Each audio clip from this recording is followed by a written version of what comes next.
Good afternoon, everyone. I hope you're all enjoying the conference and the session so far.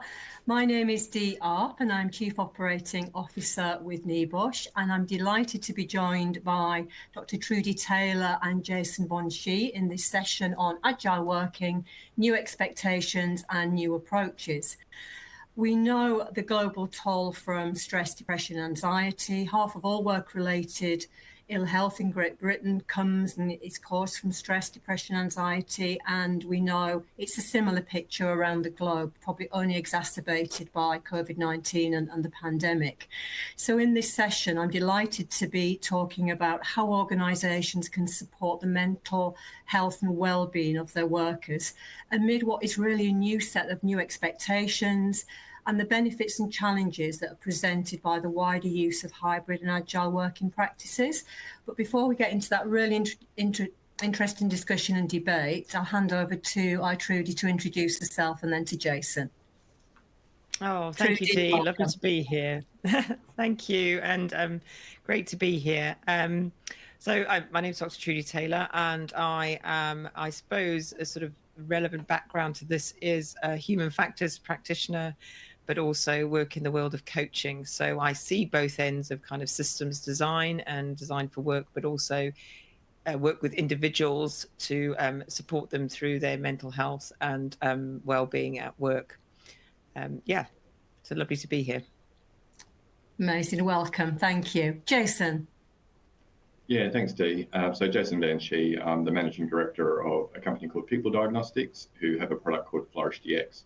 My background is organisational psychology. I've been working in the field of risk management applied to mental health and other human factors issues since, about 15 years now. These days I'm looking at how we apply technology to address psychosocial risks at scale through our product Flourish DX, and then through education channels like our podcast around psych health and safety and our 45,003 Training Academy. Amazing, wonderful. Thank you both. Looking forward to a really, really rich conversation around this. Jason, could I come to you first? What are your thoughts around the numbers around this? There are so many reports and statistics. Could you give us a little bit of an insight around that? Yeah, so Dee, you referenced the HSC labour force statistics before, with around about 50% of time off work due to illness or injury being due to work-related stress, depression or anxiety.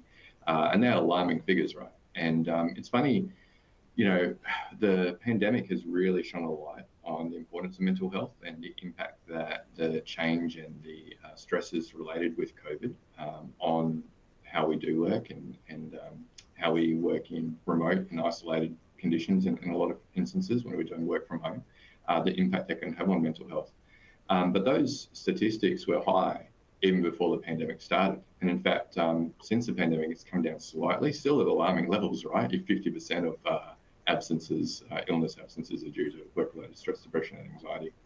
In Australia, though, we're seeing very similar kind of statistics, particularly because we have workers' compensation claims related to psychological injury. And we've seen a 50% increase in those claims just in the last 5 years. The problem with that being in the workplace, that these types of claims are hugely complex, now resulting in a median time off work in Australia of half a year, so 26 weeks lost, compared to the average of only 5 weeks for a physical injury. As a result of that, obviously, the cost of these claims are actually really high as well. So not only is there a huge prevalence and growing prevalence that we're seeing over the last 5 to 10 years in relation to mental health issues related to work, but we're also seeing the cost and complexity of those issues escalating as well. Yeah. Thank you. Yeah, really interesting, that observation that the pandemic has shone a light on health and well-being. And I think it's like a lot of the innovative and creative and the good things that have come out of a terribly challenging situation. There are some opportunities, I think, to really capitalise on the way organisations had this swift and agile response to the changes and the challenges of the pandemic. Trudi, have you got any observations around that, how the pandemic has shone that light on health and well-being? Oh, I think yes. It sometimes takes a really big event, doesn't it? We talk about the burning platform when it comes to change and shifting our thinking and mindsets and bringing something that has been behind the scenes to a degree and been looked at in a certain way for a while, and brought it to the sort of, I suppose, a higher level, policy level, government level thinking. And we're getting things, that documents that are guiding us and shining a light on it as predominantly from the result of this, but also the growing issue of mental health as a concern. And we see it across, it's at work, it's in everyday life. So it bridges that gap as well.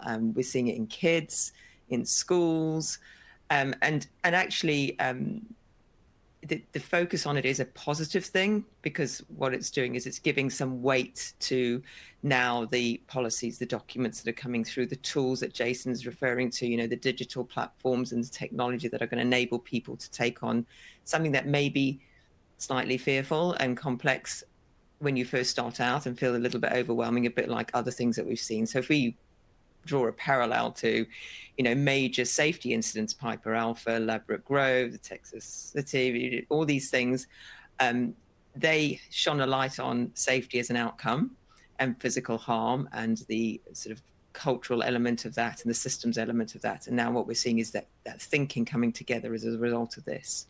So yeah, like you say, a really tricky time with lots of challenges, but certainly this could be the positive gift from that time.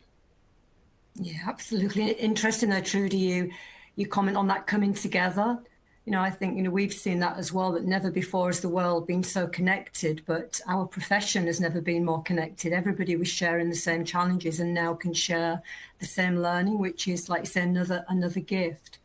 So what we've seen happen is not so much a change around work, but a change in work practices with this really enforced shift by the pandemic to home working, and now coming out of that, many organisations staying with hybrid and agile working models. And as I say, many organisations, ourselves included, made that change really swiftly. So I'd like to take a few minutes to talk about the risks associated with that. Does that bring new higher risk or just different risks? Jason, back to you on that one. Yeah, so if we think about psychosocial hazards, which can cause risks, so we're talking about work-related stresses, the vast majority of them in the workplace tend to be interpersonal in nature. So you can think about things like bullying, harassment, incivility, leadership behaviours, colleague behaviours, that sort of thing. When you remove an individual from close proximity to their colleagues, sometimes they're not exposed so much to those interpersonal issues or social hazards that they can be exposed in the workplace. So what we've observed is that there does seem to be a reduction in the risks associated with things like bullying, harassment and incivility. But now we're seeing that there are new hazards that are arising, like isolated work and the impact that can have on people's mental health. And lack of communication, right? It's harder to keep people informed. You have to really be deliberate if you're an organisation or a leader in making sure that people are connected, not just to the team, but to the purpose of the organisation and objectives. So, it's not that all of the psychosocial hazards that cause work-related stress have disappeared, but they've largely changed. And I guess I would be remiss of me to not mention the things like change. Like, COVID had a huge impact on how quickly we had to progress with change in terms of adopting new technologies and being used to, different types of work and interactions. And for many people, that was a huge stress on top of things like uncertainty and health stresses associated with the pandemic.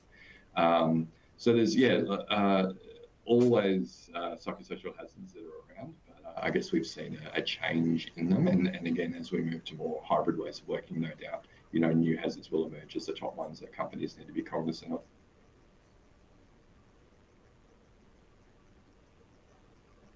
Jason, thank you. Trudi, any observations around that? Yeah, no, I completely agree. And for me, this, as much as we want to put things in boxes and we like the good and bad, the black and white, that we like the red line of how much is okay and not okay. We want to measure things and be able to just sort of use that very simplistic causal methodology. This falls into the usual complexity of work environments and the individual nature of them. And the key for me is always looking at what you have and where you're at and what, where that person is, where the organization is. So what are the key features of that person, their work, the environment that they work in. When they go home, what is the concern there? So some people, as we know, have been thrown into more challenging environments by being at home. Some people have escaped things that they perhaps didn't like so much at work. Some people have found relief in, the flexibility and being able to maybe wear their pajamas on the bottom and maybe have a bit more of a lie instead of doing that 3-hour commute in and out. Some people have felt the loss of structure, so it's the same stuff we've always been dealing with. It's just raising that risk awareness or that hazard awareness, and just being prepared to maybe take the time and pay attention to what's going on in the situation and not make assumptions. And that, it sounds really simple, but actually that requires a certain level of commitment. And it also requires us to have an understanding. So this is a skills and knowledge and a motivation piece. So we know in lining those things up. So I think that the hazards have always been there in some shape or form. People have always worked at home, for example. That's nothing new. People have done shift work. People have always had to work on the front line, So there are jobs that set you up for certain conditions. It's just understanding what those are and the fit for the human being in that and their work in the system. Yeah, thank you both. Any comments around some of the challenges that managers face? Like I say, we always focus on the absolute need for communication and to take account of workers who are isolated. But I know some managers are really challenged by this hybrid agile working and not being able to see exactly what people are doing. And also that additional challenge of making sure they are communicating in a positive way. Any tips around that? Jason? Yeah, Trudi, Trudi, to you for this one, I think.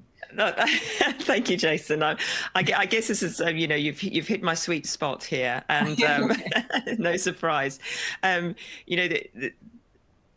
we throw the challenge at managers, and we go, right, let's just get on with it. You're managers, that's what you're paid for. I think might be one way of describing it, and actually, I've sat listening to and supporting managers through COVID, and looking at how they've been able to, or what have they needed to do to be different in their role. So they're switching, even if they're working at home and then trying to manage distributed teams that are no longer their virtual teams. How do they support the mental health in general? That's quite a challenge, and then we add this layer on top of that. So again, there is some simple things that people are moving towards, which is understanding the need for connection, for more frequent communication, but the type of communication changes. So it might be much more about, we call it connect before you contract. So can you connect to that human being? How are they? Where are they at? And then start the contracting of, this meeting today is about your performance review, or this meeting today is about getting this task done. So, changing the nature of conversation, whereas that may happen quite incidentally in an organization where you're kind of already saying hi as people walk into the room. You've got that sort of set up. I don't know if you notice when you're doing training, you just feel like there's not that connection there. And we need that as human beings, and we need that for trust. We need it for performance. We need it for our mental health and our physical health. We know that babies don't thrive when they're not connected, they're not touched, they're not meeting someone. So these are sort of small area of skills that maybe weren't as evident before. Yeah, I think that's so valuable. And I think for me, it's the authenticity of that, isn't it? We see checklists coming out for managers that say, make sure you ask, your employee, how are they? Yeah, so they say, fine, move on. Yeah, so it's coming back to how are you really? It's that connectivity. Yeah, and it's... sorry, go on. Sorry, no, I think we've got a slight lag here, but it is, and being really compassionate with managers as well, and recognizing that there's an awkwardness around that. That is, this is huge generalization, but not how they've all been brought up in terms of managers training and school and role models. And, that's already, again, an underlying theme. So I think it's just brought it to the fore again. Jason, I'll quieten down. Just one. I defer to you, Trudi, because I know that's your sweet spot. But The other thing to remember is that managers are people too, right? And during the pandemic, they had to go through just as much change as what their direct reports did. Yet they didn't have to just manage their own stresses associated with the pandemic for themselves, but they then had to pull together the team and keep them on task and keep them together and the morale up. So yeah, I can understand managers had huge pressures on them, and can understand that a lot of managers, particularly from that old school of command and control, had to learn some new behaviours very quickly. But I guess if nothing else, it highlights the need for leaders to be supported, and not just ask managers to support their direct reports, but also give them tools and skills around consultation to ask how people are, but also ask, hey, what can we be doing from the design and management of work to actually have a benefit on your wellbeing. Yeah, so important, isn't it, to recognise that role of the managers. Have you got any thoughts on what training managers would need to give them some of those connectivity skills? And Trudi might want to talk to this in a moment, but just to reference that in the recently released WHO and ILO briefing around the new guidelines for mental health in the workplace that just came out on the 28th of September, worth a read if anyone in the audience hasn't read that yet. But manager training is one of the key recommendations out of those guidelines. But they talk about not just understanding the signs and symptoms of mental ill health and how to respond and accommodate workers if they do have symptoms, but also thinking about the psychosocial factors, so the work-related factors that can influence their wellbeing. So the workload distribution, job clarity, levels of autonomy, support from the supervisor or colleagues, reward and recognition, organisational justice, all of those things are really important. So managers shouldn't be trained to be psychologists. They should learn some, I think, information about symptoms of mental illness and how to direct people to support. But largely, they should be taught how to design and manage work so it doesn't have a negative impact on the health of workers. In the same way that they should understand that physical hazards can affect the physical well-being of workers, they should be, looking at psychosocial factors as well.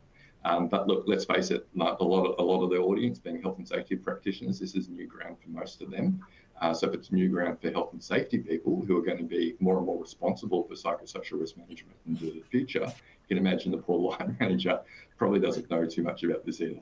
So there's a big knowledge gap, and it's really great that WHO and ILO in their briefing notes or the briefing of the guidelines did point out it's not just about illness education, it's also around psychosocial factor in education as well. Fantastic. Thanks, Jason. Trudi? Yeah, I completely agree. So, where do we start with this and keep it simple and accessible, but have high impact? So, enabling managers to feel confident and competent in all the elements. So, Jason there alluded to the WHO guidance there, and what we know is that we're looking at how can you spot things before they happen. So are you looking at the environment and the hazards and the risks? So similar to how we would with physical hazards, and then how are you looking to support people who are already in a situation? So our equivalent would previously would have been someone who's injured. So how would you support them in staying at work or returning to work? And then if we're looking at someone who is presenting and really needs support to leave work and to find something else, not as in leave their job, but to go outside of it, and it's beyond the manager's competence, how do they recognize that? And so there's some key areas, but just pulling that together in a way that leaves them feeling confident and competent and again motivated and supported in doing that. So as always with training, you and I have had this conversation multiple times where, it's great in the classroom, but what happens after that? So we start to trial and we make mistakes and we experiment and we get it wrong. And that's where supervision comes in. What element of supervision or support or coaching could be there to enable someone's learning to go from classroom theoretical to, here's a real life scenario. How do I handle this, think this through and learn from it to support me and them and my own growth and understanding? And that's how we'll get that slow but really effective shift in in people's abilities around this and capability. Yeah, as you both say, so much has changed to the extent that we even see that new terminology out there, change fatigue, the recognition about how much has changed, much of it in a positive way as well. And there's one just little point I wanted to drill into around that. People seem to struggle even more now with work-life balance because their home and the work can be exactly the same space. Any thoughts around that and tips to individuals, managers included, on how to get that separation? Yeah, that is definitely a concern, and I should have mentioned that earlier when we were talking about psychosocial hazards, that the work-life imbalance or life work, because like you say, it's pretty much happening in the same place, and it's hard to get that disconnect. So yeah, there's a number of things that can be done at an organisational or individual level, right? And one is the expectations that managers have about when people are contactable. And people like flexibility. We've got employees ourselves who are full-time remote workers, and during the day they like to be able to attend to family activities or whatever, and then they'll work into the evening. That's their preference. And so, it's about managers understanding that people have those individual preferences, and if you can accommodate them, great, you're going to have happy employees because they're going to get, the mixture of work life or life work that they want. At an employee level, then it's just about like making sure, again, you're communicating with your team and your manager about, when you're available, and tools like Teams these days where you can actually go, look, I'm unavailable at this point, can make it easier if you're remote or hybrid to let your team know when you're available or not. Blocking time out in your diary, so that you're not contactable during certain hours. But if you're going to be available outside of hours, because that's when you're going to be picking up work, then making sure that people are aware of that as well. So like everything in Trudi's, I think this is going to be a bit of a theme for this particular talk. It's communication between peers, between leaders and employees that will solve a lot of these issues. Thank you, Trudi. Yeah. I mean, this is this is a subject outside of the workplace, even, and just for all my coaching clients as well, and from top to bottom in organisations, it's how do we balance the different components of the busy world and the complexity that we live in, and also I suppose the blurred boundaries, and that's the bit and the word that comes up for me is always boundaries, and that sounds sort of very hard and fast because they become quite porous as well. So we can go from one to the other. One moment I can be dropping my child off at swimming, and the next moment I'm on my laptop typing an email, in the car park. So and I think it's the first, and it sounds sort of very woolly, but it's noticing. So how much am I present with the thing that I'm with? So am I present at work? Am I present with my family? Am I feeling like I'm rushing between the two? So noticing, it's like anything. Once we notice there's an issue, there's a risk, it's playing out, then that's the first step towards dealing with it. But the second one alludes to what Jason described in terms of expectations. And we talk about the legal contract. So I have a right to work at home, or I'm contracted to work these hours, and that's all well and good. And we've known for a long time that those only count for a certain amount of how we end up working and interacting with an organization. Actually, we're talking about the psychological contract, the ins and outs of our assumptions, our expectations. And the thing about those is they're often more aligned than we realize, but without expressing them overtly. So coming to your manager and saying, I would really like to be able to do this outside of work, and actually this is getting in my way and it's causing me stress.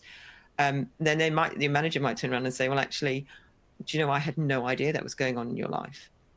And so, yes, we can work with that. What do you suggest? So it's consultation, it's the psychological contract, it's setting up expectations. And as managers, being prepared to hear an individual story from a different angle, because we're not all the same. The biggest thing I say to managers is, what is it about the way that you work and the way that you think work should be done that might be playing out in the conversation you're having with someone who might need to work differently? And is it really that important that it stays that way? So, so we're not just becoming agile in how we work, but we're becoming agile in how we think about work and how we talk about work and how we set it up. And this is where we'll get incredible results from people, because the moment you start to work with the way that someone naturally needs to work, as long as it's fulfilling the aims of the organization, you get not just more well-being and greater mental health, but you also get way more impressive performance. So, it pays to do this on so many levels. Yeah, Yes. Trudi, before Dee takes over again, just on that, it's related to this whole idea of quiet quitting, right? Where people, Yes. how dare they only work their 40 hours a week and no more? That's again about setting boundaries and expectations. This is what you're employed for. This is when you're contactable. And so, yeah, hey, people I think can be a lot more efficient and perform better if you give them the choice about what 40 hours they work. They don't need to be at their chained to their desk 50, 60 hours a week to be able to get the same amount of work done in many instances, right? So yeah, but communication, as we're talking about, setting expectations, boundaries, all those things are important.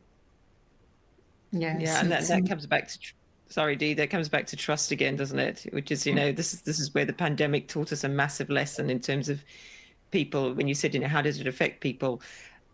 Some felt fully trusted by their managers, by their organization to get on with their work because they were having those open conversations, and managers were managing against expectation and performance versus hours worked sat at your desk. And, were you contactable? If you weren't, was it critical that you weren't? That's, and so it's just extending the understanding of what those rules that we have around work really mean now. Yeah, thank you both. Some wonderful observations there. I love that comment about being present in whatever you're doing, being the present right now, whether that's work or home related. And it absolutely links into the title of our session on new approaches, new expectations. We are finding that people are applying for jobs with that new expectation that all of these things will be delivered to them. And I think for me, it's about that trust, as you say, Trudi, and the value. We need to show people that they are valued and that they add value. And again, this is all coming back to that power of communication. And it links on to the next discussion point, which is around cultural maturity. How do you think all of these lessons that we've learned from the pandemic and are continuing to learn are contributing to cultural maturity? And Jason, I'm going to come to you first because there's this whole new dialogue now, well, not new dialogue, but increased emphasis on dialogue around the psychosocial risk. Do you think that is helping with cultural maturity, adding another complexity, or what are your thoughts around that? Yeah, well, psychosocial risk management is a new field for many. I mean, even though it's been around for decades, it's all of a sudden a brand new thing, apparently. And all of a sudden, this is a health and safety obligation for employers, and health and safety practitioners need to know about this. It's been legislated for years. It's just becoming more and more apparent through things like ISO 45003. And in Australia, we've got new regulation reform that's occurring at the moment. But I guess during the pandemic, it's not that employers didn't care. I think employers cared a lot and could see the impact this is having on worker mental health. And they were throwing everything they could at it, every mindfulness and resilience training and, kind of lunch and learn and lived experience speaker, they were fully booked up, going, well, let's just try and support people as much as we can through the pandemic. And I think there was a lot of wastage. There's a lot of, lack of strategy when it came to this. It was just, let's throw as much as we can at this problem because we really do care and want to give people resources to get through. What we're now seeing is a period of consolidation. People are going, hey, actually, those things didn't work. And in many instances, employees, when we said, hey, we understand your stress because you're working 16 hours a day and you're not getting any breaks and you're having to skip meals or, skip toilet breaks and that sort of thing. But here's some resilience training for you. They're finding workers, they're finding it pretty patronising, right? They're like, no, my lack of resilience is not the issue. It's what you're expecting of me at work that is causing me to be stressed and unwell. And so workers are learning and organisations are now starting to think a bit more strategically. And it's great to see things like the WHO guidelines really call out the importance of psychosocial risk management as part of a holistic approach to workplace mental health. And we're now starting to see organisations go, hey, look, we started off at a very low level of maturity when it comes to workplace mental health, thinking about the individual's role. And that's largely how we look at ourselves, how we consider maturity around workplace mental health. We see it on a continuum between individual responsibility for mental health. Companies at that level go, well, mental health is something that people bring to work. So we're just going to support them by giving them access to self-care resources, whether that be EAP, mindfulness apps, resilience training, whatever. The most mature companies we see are actually going, you know what, it's a shared responsibility. The workplace and what we ask people to do at work, psychosocial factors as we call them, also have an impact on people's well-being. And you know what, as an employer or a manager, they're the only things within your control. You can't change people's genetic predisposition to mental illness, or the fact that they're having a marriage breakdown, or they're, months behind on their mortgage repayments. You can't change that. But you can damn well change how you're distributing work requirements, how much support you're giving them as a leader, or providing peer support. You can think about how we're giving people autonomy and reducing micromanagement, the transparency and fairness we're making in decisions, and how we're communicating change and these sorts of things. All of those things are within the employer's control. So, we're now starting to see companies get more strategic, and it's great with guidelines like the ISO 45003 standard in Australia. We've got codes of practice now around this that give very good guidance on how does this actually fit within, say, a safety management system, for instance, and make it really a thorough strategic approach around continuous improvement versus something that happens in a vacuum, or something that's happening haphazardly in isolation.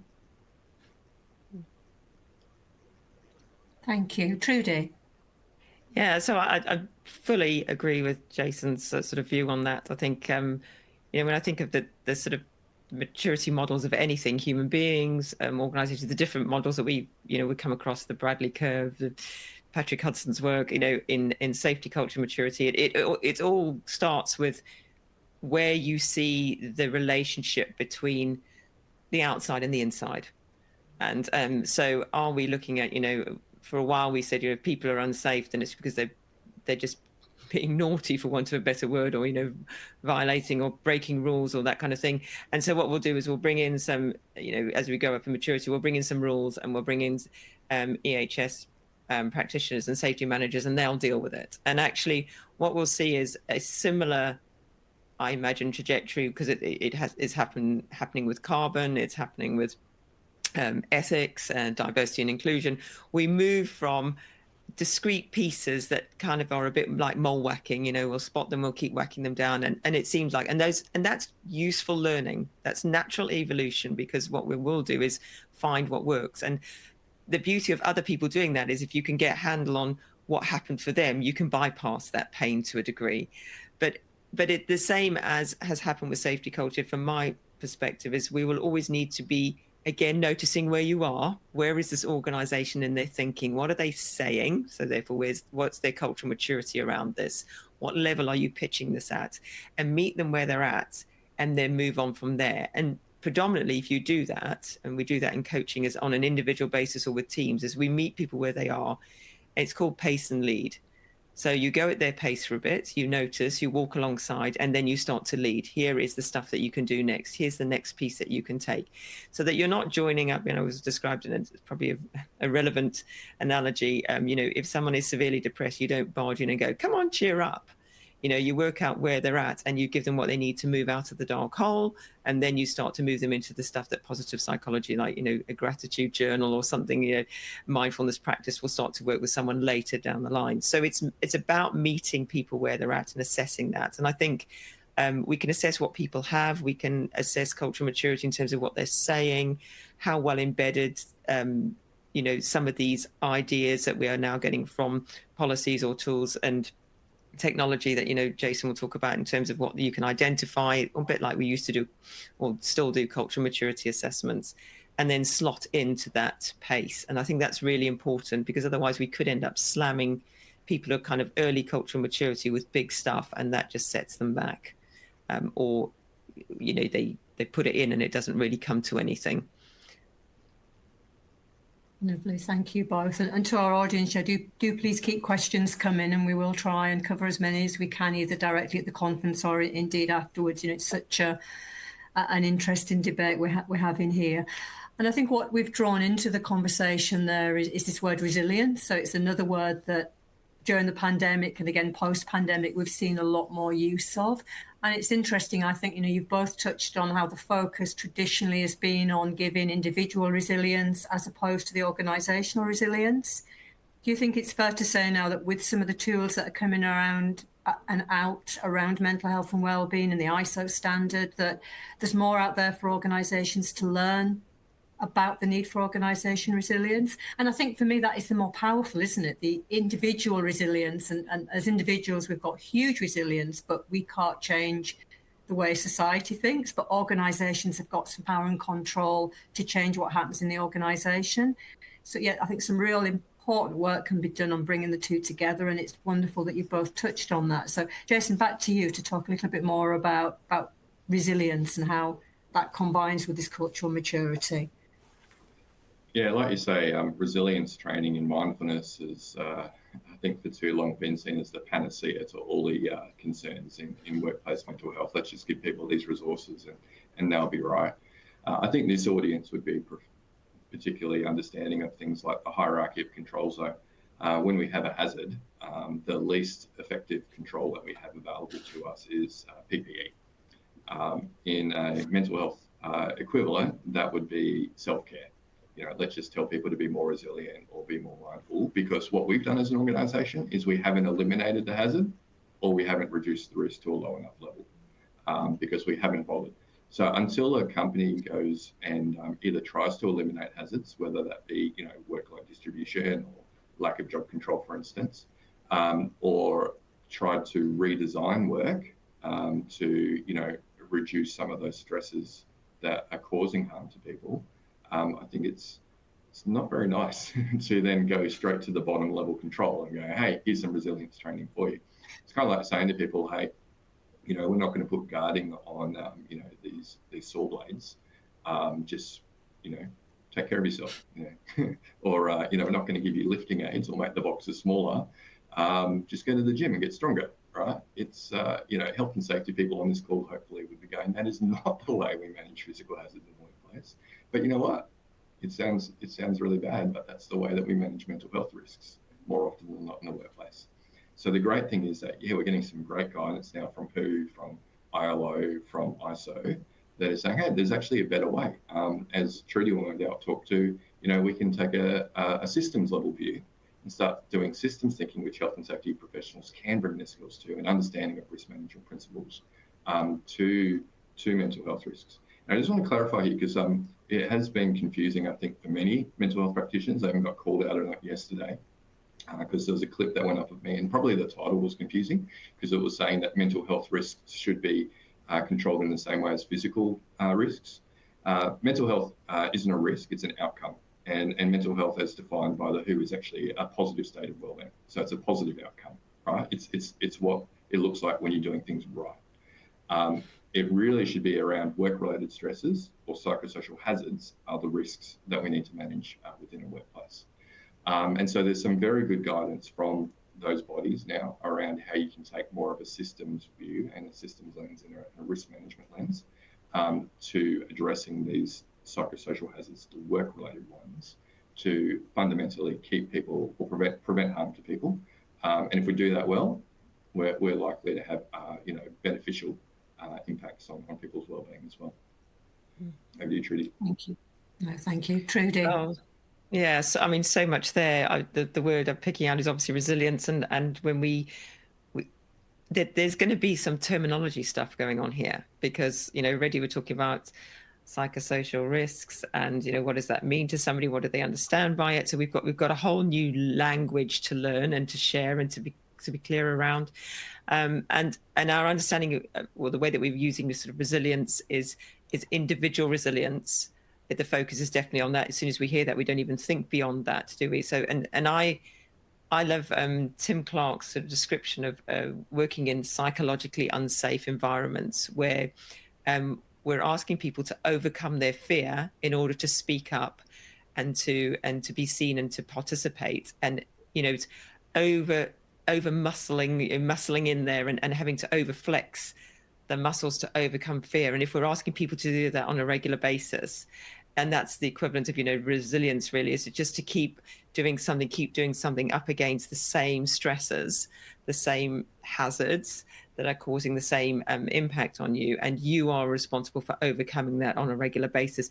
You're going to fatigue, you're going to wear out, you're going to get tired. And so it's no different. And so if we're thinking of resilience from an individual perspective, great in supporting people and recognizing when, also when it may be the end of that for them.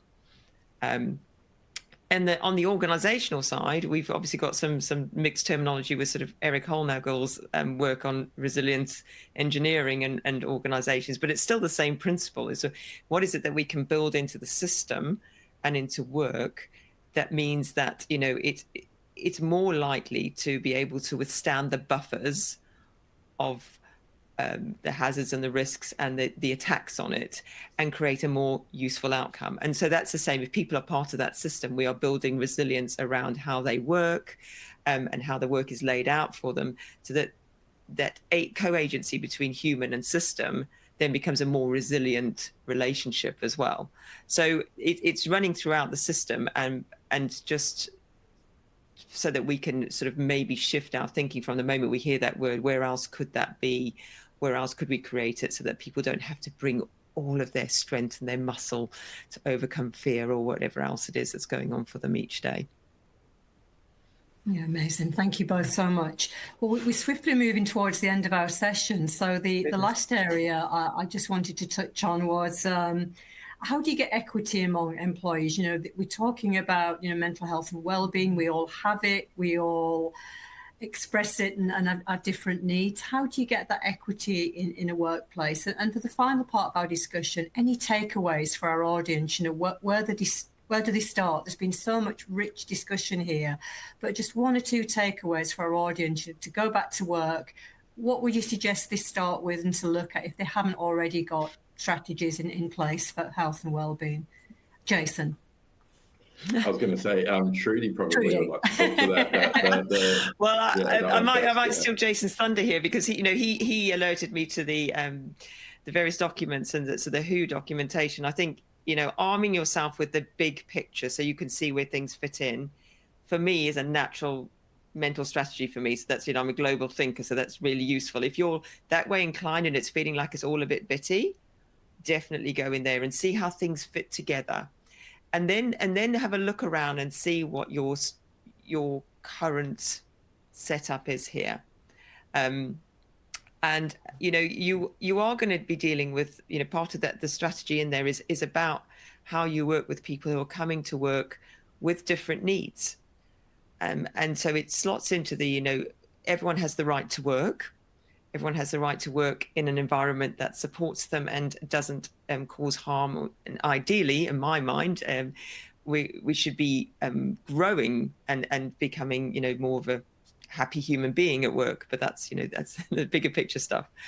And so, you know, in recognizing that diversity and what people's needs are in relation to the fit of their job, I think we can create more equity. I think we can bring in people that we would not necessarily have thought could be part of a role or might not take that job up, and actually find that they are brilliant. And it's the same ways we're dealing with other individual needs. I think it's just part of that bigger picture of you know, individuals coming to work with their different needs. But, you know, the takeaway for me is look at the big strategy, see what you're already doing. And I think Jason will have a brilliant tool that he might be able to suggest that people start with. Yeah, thanks for that, Trudi. Nice lead in. So yeah, it's something like I mentioned earlier, you know, that we're going through this period of consolidation, I feel, where many companies are just throwing things up against a wall to support employees. However, you know, without looking at evidence, without knowing if it worked or not, they just wanted to do something.